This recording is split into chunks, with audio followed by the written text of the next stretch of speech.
So yeah, probably around January, we're looking at the first demo build of Dion Saga's Codex Blaze Apprentice Trials.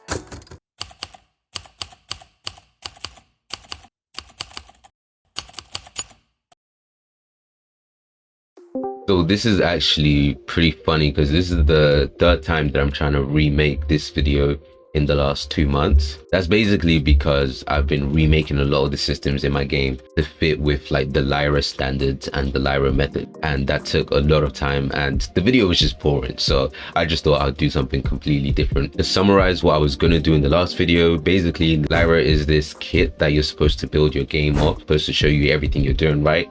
What it basically told me was that I didn't know how to make a game for shit, and everything I was doing was wrong, or if not wrong, at least just not the best practice. The way they did everything there was like mind-blowing. So but yeah, instead of like then remaking my game using the Lyra system, I just took some time out to adapt to what was going on in Lyra and then bring that to my game. I think it's more like I just pulled the Kakashi and was like, this shit is mine now, I'm gonna use that now.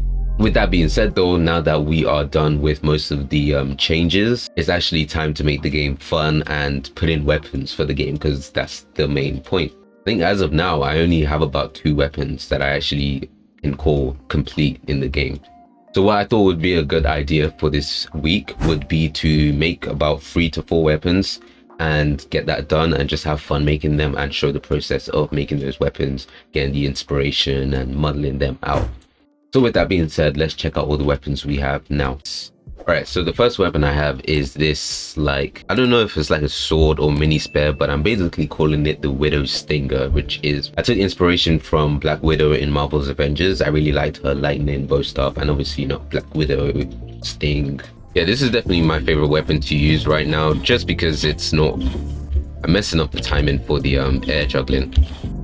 There we go. We also have this one, which is just kind of like a basic sword, nothing too special. Some of these animations I could do a better job of making them look smoother, but for now it's pretty good. So we also have this weapon, which is supposed to be for my character when you, excuse me, I'm trying to do a freaking video, what the hell, you know, just for. But yeah, this weapon is for my character when he enters like his super modes or overflow, which is what I'm going to be calling it. So we also have a few gimmick weapons here and there from like other animes that I really like. I have Minato's flying Raijin kunai here. I spent so long on the model just for it to look like, just for you not to be able to see it, which is so annoying. Okay, we get rushed way too much now. It's actually Jump Kaisen over here.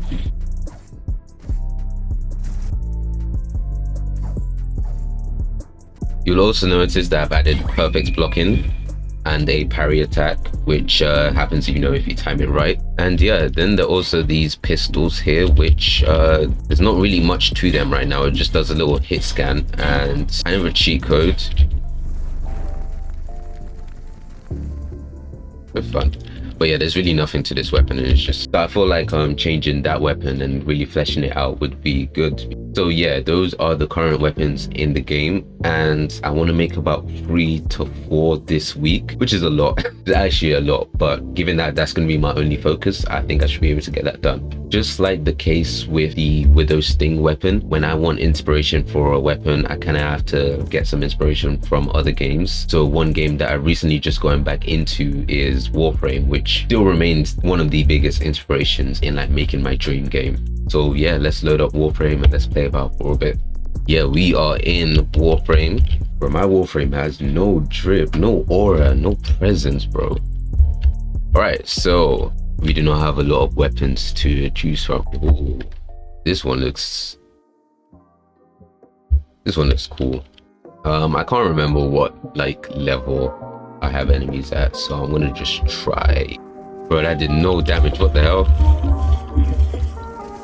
Okay, no, I'm not built for this. I am not built for this. I noticed they have a combo button for this, for their little charge attacks, which is definitely not something I think I've seen done before.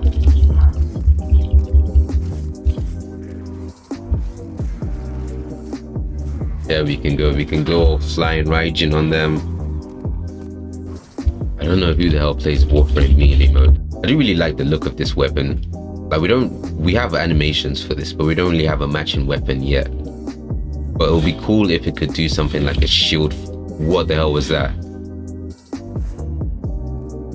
Alright, so I feel like if we're gonna use Frost, he's a pretty bulky frame. Let's use this Skindo. Skindo.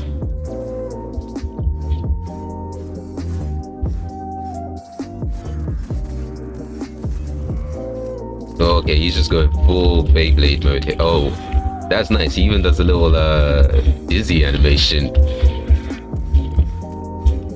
If I just keep abusing this, that is so cool. I'm just quickly playing for about 15 minutes. So the weapons that did catch my eye were the Skindo and the sword and shield weapon, and I think those two would be the most fun to implement, and I really like. But with the weapon, with the axe one, so what I might do is make a version that has ice powers and a version that doesn't have ice powers. So that way it's like I'm making more weapons than I actually have. So the first thing that I had to do was make an item asset, which is this file that just contains all the data we need for an item. Well, now let's name it sword and shield. Pretty like standard information that every item has, like the item name, the icon, description, all of that meta information, would you call it that? And then we can extend it using item fragments, which are basically like add-ons. But then here is where we add specific information. So if I wanted this item to be a codex or a book or like any other type of thing, like an art for instance, I would change this here. So just for now, I thought we could just reuse a sword that we've already made and copy and paste that into there. Because of this component I've made, it's automatically just going to attach it to the right slot. And yeah, reusing existing models is probably going to be a big thing in this video, because it's not that I'm lazy, I'm just efficient, okay? So I had to play around with the shield placement for a bit though, probably because this is the first time that I'm doing a shield weapon, so I can't just automatically attach it like the rest of the weapons. We definitely need to get the montage right, because this is looking kind of stuffy. I'm gonna need to create this blend space, which yeah, this is basically going to handle how we blend between run-in to idle and stuff like that. We just need to get a much better animation, because this is not built for this. Shout out to this Frank guy though, like he went and made some of the best, most affordable animations that I've been relying on for like years, and when I needed him the most, he just disappeared. It was looking pretty decent once we got the right animations in. Then I got carried away with this stop sprint animation that I added a few days earlier. So that weapon in Warframe did have like this energy effect on it, and we can do a similar thing if we just put... But yeah, so this is how we're gonna get the little light or the little energy effect on that too. So the next part was getting the actual attack animations in, picking the right ones, and getting the anim notifies down. Here we have this anim notify, which is basically going to allow us to do events. This one here is going to give us a way to trigger the hit trace. Here we can like set what kind of damage we want, and we can maybe make it bigger or smaller. Make a little window for us to chain the attack to. Definitely going to want to do a shield bash, so we're going to use this. Let's get this for the second one. So once I've kind of sorted out the animations, I put them in this struct, which has all the data on the attacks. So we have a gameplay ability which dictates and just carries out the actual attack, whether it's a combo or a block or like a special animation. Doesn't really matter, it could be anything. But that way I can reuse that same attack. Then I can just change different things like the speed, what triggers it, or the animations that play. And it just saves time when it comes to making weapons unique. Very smart, Dion, well done. Often I'd go and like check this in slow-mo. I mean, it's kind of nice. I like it. Then we have to do notifies for the visual effects and the sound effects, and that's usually like slashes, thrust, and like a weapon swing sound. For some reason I was like extra tired and didn't get up too much, but we did manage to do like the fiery aura effects. That was basically my main focus, as well as doing a fiery slash trail with it too.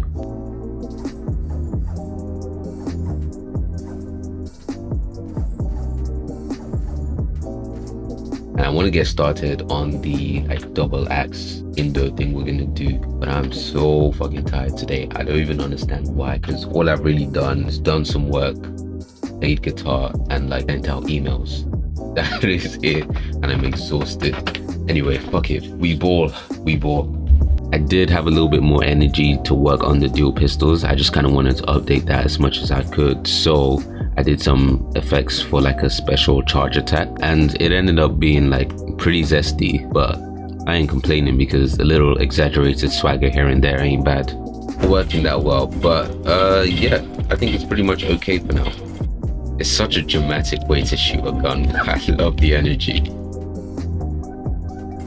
Today was axe day, I guess, so I just wanted to get most of this down. Since you've seen the process now, it's pretty much the same with like picking out animations and setting the effects and the notifiers, and using one of the pre-made attacking gameplay blueprints we've already made. For a placeholder, I used this marketplace asset I had for axes. I did want to have a spin mechanic to turn my character into a Beyblade like in Warframe, but finding a compatible animation and creating the hold to execute and to keep doing it mechanic, I was like, I don't really have the energy for that, and kind of cheeked out with this, but I think this one is still okay.